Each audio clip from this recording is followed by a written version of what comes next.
อยู่ลาวเฮาบ่มีทะเลปลาที่เฮานึ่งก็น่าจะสุกแล้ว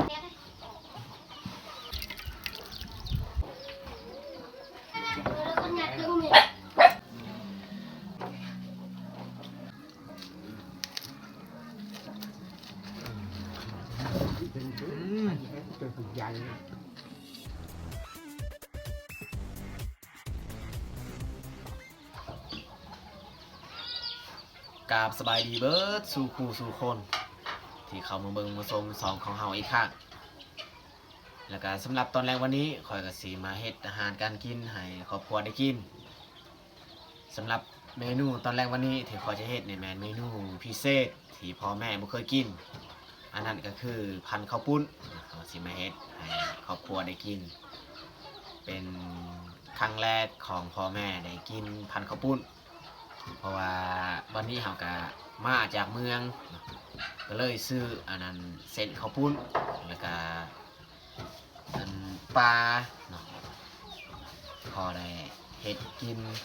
ส่วนผักเขาจะบ่ได้ซื้อเพราะว่าผักนี่อยู่เทิงให้ของเราก็มีแล้วเนาะแล้วเป็นจังนั้นก็ไม่แต่ทุกคนติดตามเบิ่งติดตามชมว่าเขาจะเฮ็ดแบบใด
เขาเอาเซนเฟอร์มาลวก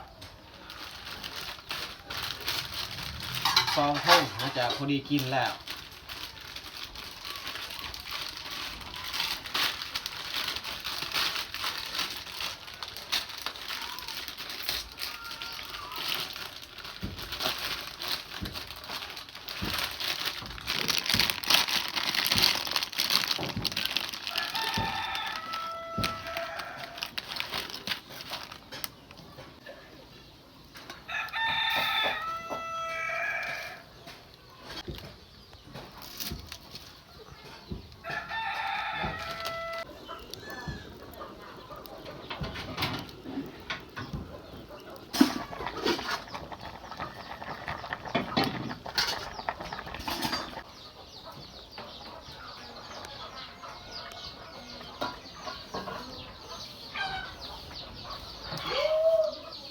น่าจะพอดีสุกเพราะว่าเราต้มดนเกินไปมันจะเละต้มสัมพอดีสุก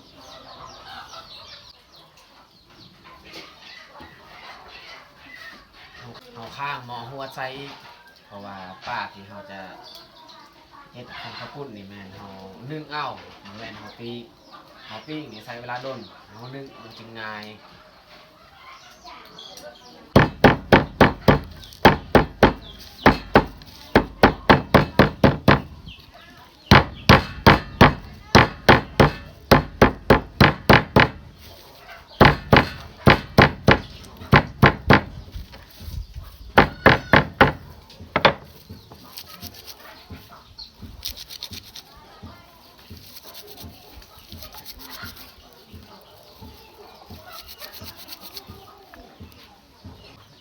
ปลา2 โตเขาซื้อปลามาจากเวียดนาม ภาษาเวียดเขาเอิ้นว่ากาชิมแต่ว่าภาษาลาวหรือว่าไทยนี่ค่อยบ่ฮู้ว่าเขาเอิ้นว่าปลายหยัง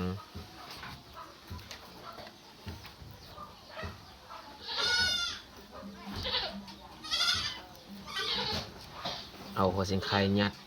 ใส่อันปากปลา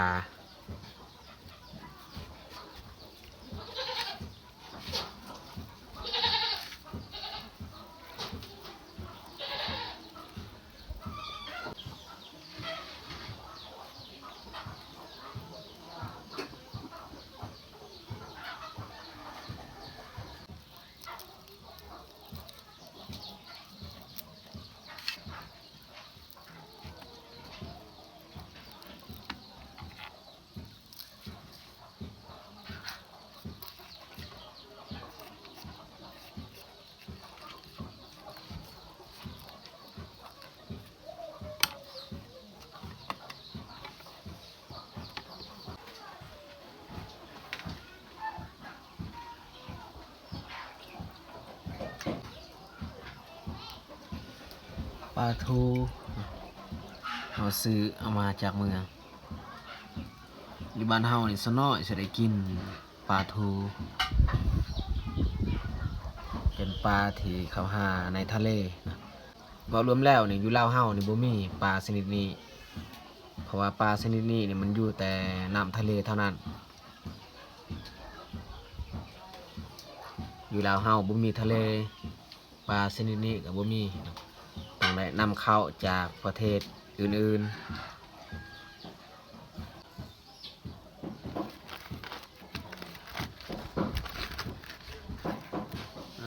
หนึ่งเดี๋ยวนี้แหละ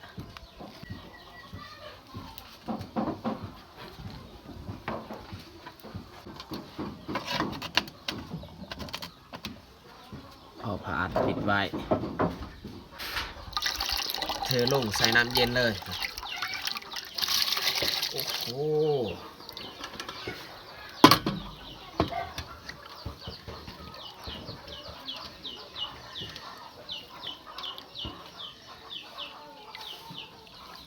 ห่อข้าวปุ้นหรือว่าเซนเฟอร์2 ห่อเอามาลวกน่าจะพอดีกินจับเอามันใหญ่ๆเพราะว่าเฮายังล้างอีกล้างเท่านึง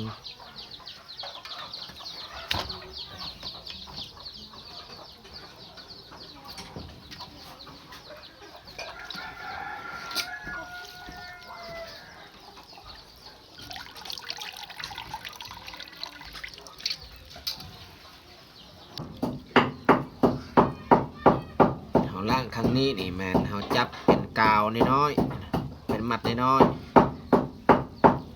แล้วก็เขาต้องปั้นน้ำปั้นให้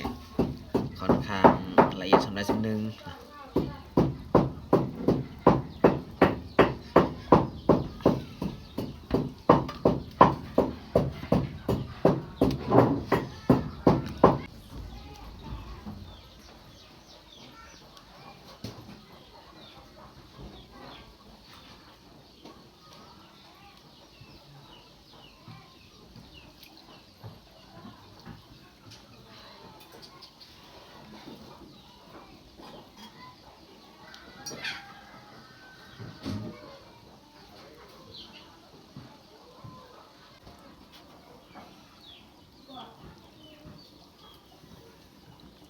และส่วนแจ้วนี่แม่นเขาสิเฮ็ดแจ้วแบบที่เขามัก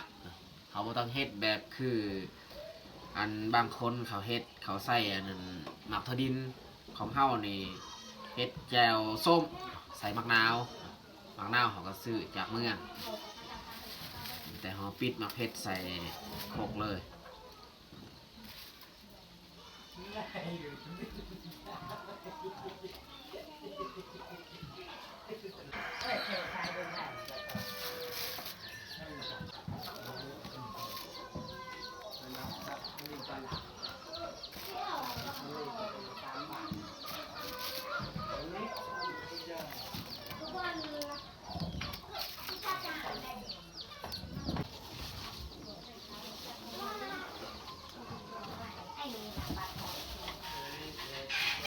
ผักเทียมนี่หัวนึงเอาใส่เบิดเลย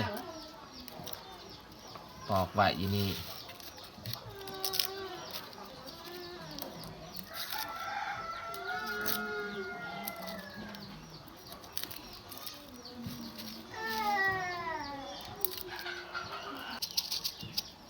ใส่เกลือไปก่อน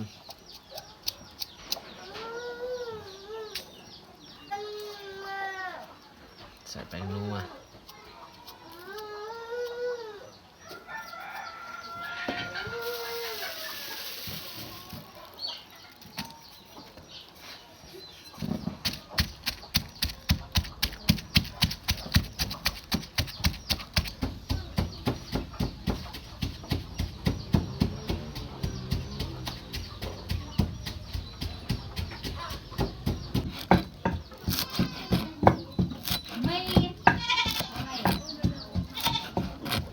Ca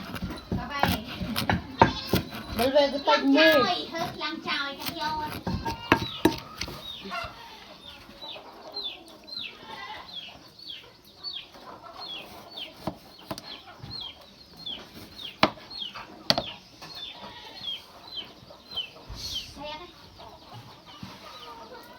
Nhìn mua cái lòng rồi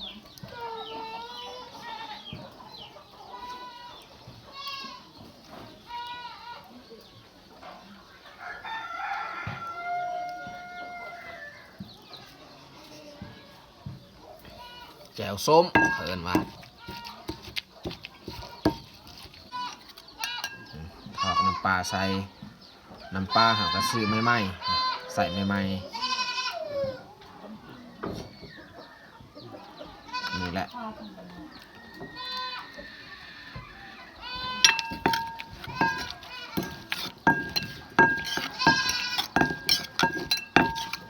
อันนี้นี่เราต้องใส่น้ำถ้าว่าเราบ่ใส่น้ำนี่บ่พอกินประเภทพันธุ์ข้าวปุ้นนี่เราต้องคุยแจวให้ละลายเพราะว่าเราบ่ได้ใส่อันนั้นถั่วดินอันนี้นี่ถ้าว่าเราตำลายเกินไปนี่ก็มันเผ็ดแห้งเพราะว่าไม่แต่มักเผ็ดกับผักเทียมเท่านั้นเราใส่มะนาวเราใส่ไปแล้วใส่น้ำซะโอ้แจวของเฮานี่พอดีเฮาตักใส่ถ้วยเนาะเพราะว่าคนนึ่งถ้วยนึงต้องใส่แจวนี่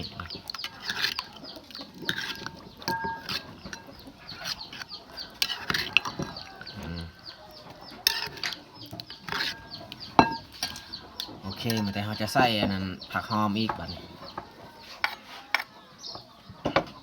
ผักหอมที่เฮาซอยไว้หอมป้อมกับผักบัว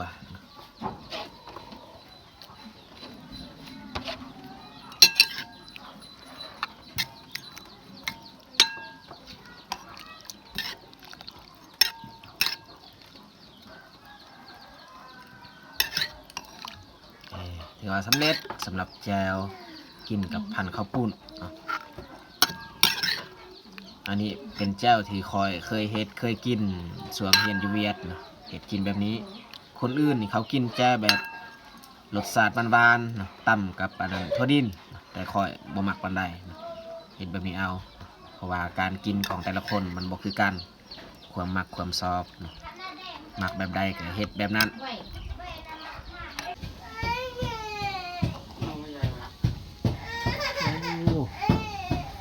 ปลาที่เฮานึ่งก็น่าจะสุกแล้ว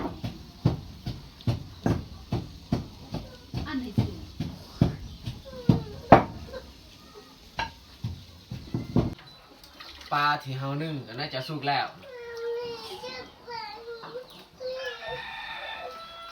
เฮานึ่งเนี่ยก็ค่อนข้างด้นพอสมควรถ้าว่าเฮานึ่งบ่สุกเนี่ยก็กินข้าวปลาแบบนี้ต้องนึ่งด้น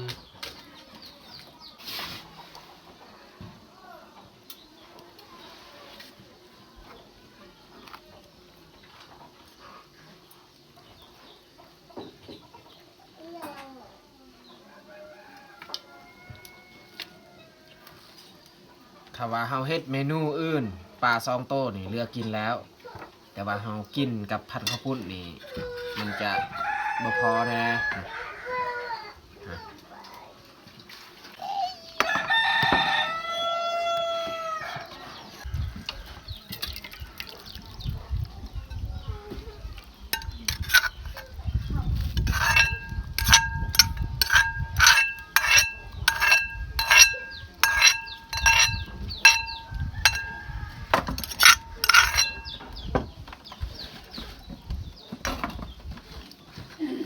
มา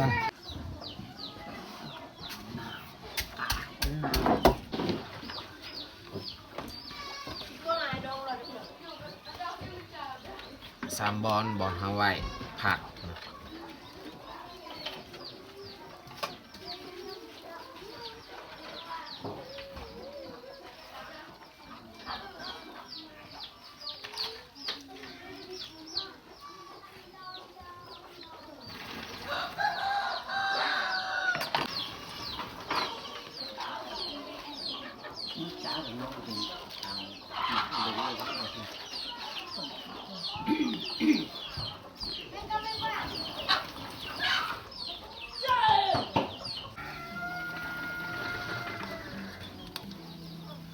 ตักแจวใส่ถ้วยไผ่ถ้วยมัน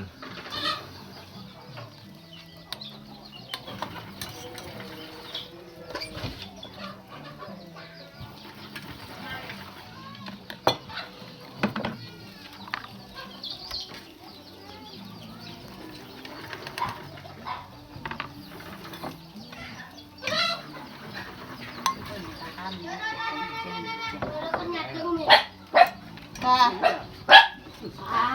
ข้าวปุ้น ถือว่าสำเร็จเราจัดผ่าข้าวหรือว่าพันข้าวปุ้นนะสำหรับตอนแรงวันนี้แจวนี่เราตักคนละถ้วยเลยเราใส่ข้าวปุ้นค่อนข้างร้ายนะสำหรับผักที่เฮาห่อข้าวปุ้นกับแมนผักสลัดแล้วก็มีหอมป่นเนาะหอมป้อมปลา2 โต2 โตก็ได้โลนึงนะได้ถือว่าตอนนี้พวกเราก็ได้มานั่งรวมพาแล้วเอามาทุกคนมากินพันข้าวปุ้นน้ำกันเอากินจับอยู่แล้วคนละถ้วยเลยแจวอันนี้ก็เถือทมิตรที่พ่อกับแม่ได้กินพันข้าวปุ้นแต่ว่าแม่ไม่ค่อยอยากคนใดคนเพชรเส้นข้าวจะมีอยู่ข้าวเหนียวส่วนเฮานี่บ่ได้กินข้าวกินแต่ข้าวปุ้นนี่แหละ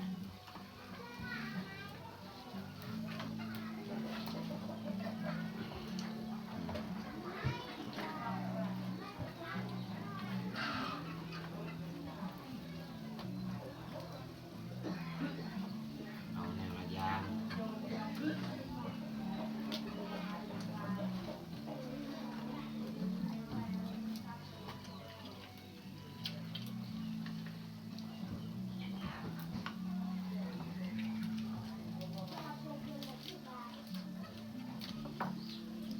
พันข้าวปุ้นนี่ต้องได้กินแบบว่าคำใหญ่ๆเท่านั้นถ้าว่ากินน้อยๆนี่บ่ได้ต้องกินแบบนี้เอาพันแล้วจุ่มใส่ถ้วยกินแบบนี้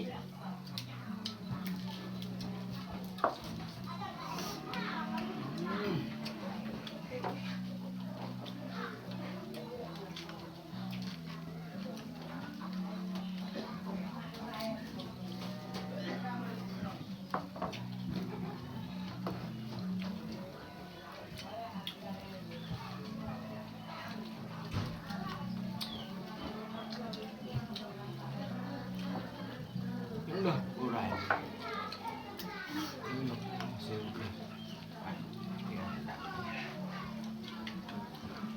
Mẹ chỉ học làm thôi. Các bạn mũi nơm ham cái gì cầm bôn nữa anh lâu ใส่หอมป่นกับหอมปอมเอาข้าวปุ้น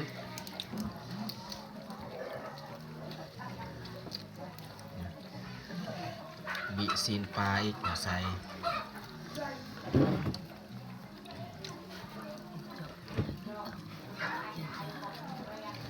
นี่แล้วก็พันข้าวแบบนี้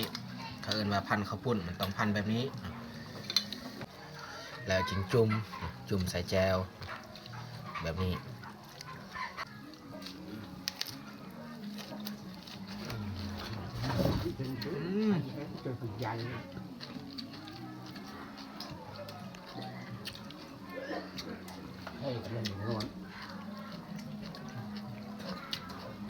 เต็มปากเต็มคำเลย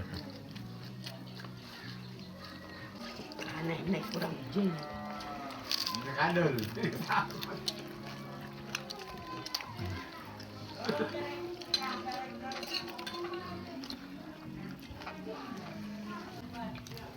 dưới ở đây nó có cái hàng tem chơi mà chẳng nữa nhiều hàng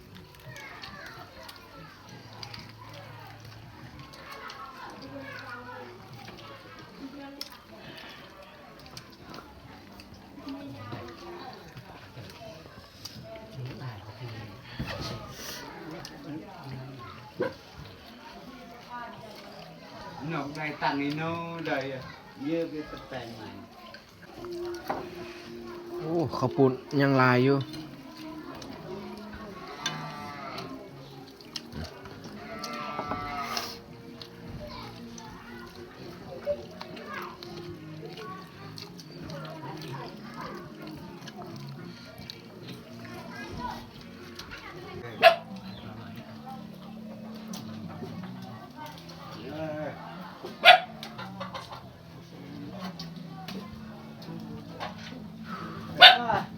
ยืดเจ็ดจัดอิ๋วจ้าจ้า ตักงอนก่อนเฮ้ยแม่ดื้อ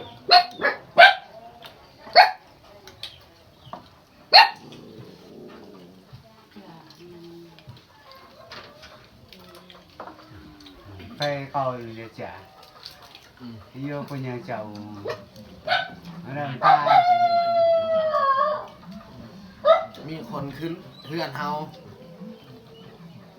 ชวนเขากินเขาขึ้นมา Nuren Nuren จะไรมาซื้อเหล้า ยังเสียจ้า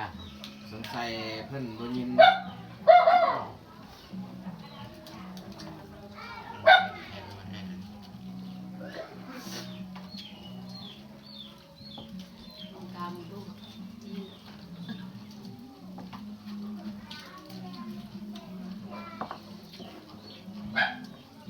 nháp những bàn các anh rồi nó mày ok cơm để trả lạt เขากินนี่ข้าวปุ้นเฮ็ดแจวหวานแต่ของเฮานี่เฮ็ดแจวส้ม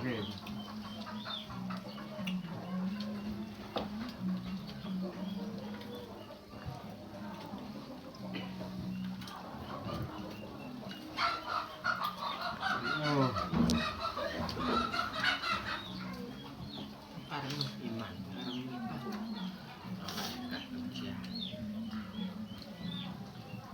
นี่กี่เด็กมีกระเปียนมีจุ่มอะไรกี่เด็กเอาเปื้องอยู่ตรงนั้นเลยข้าวหมูกระตังกี่ลูก thì lỗ hỏi hay là con trai dân lực lặng đâu มีจุ่ม như này nó là chiều nó mà nó mù đầu nó gì ăn lập trà cái nào nó lạc ở đâu rồi Dạ, phải được rồi. ca không chiều À.